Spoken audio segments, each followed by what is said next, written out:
জগত হয়ে আত জাত তোহর মায়ারে অনন্ত তুহি সে মায়া কুয়া বরি শরীর বহু নরহরি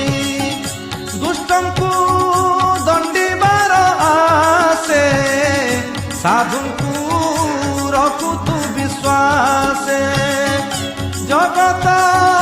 দাত মাত তুই তু দণ্ড ধর ভাবগ্রাহী তোহর সম্পদ আবরি যে বলে মোহরি মোহরি তাহাঙ্ক গর্ব নাসিবারে জনম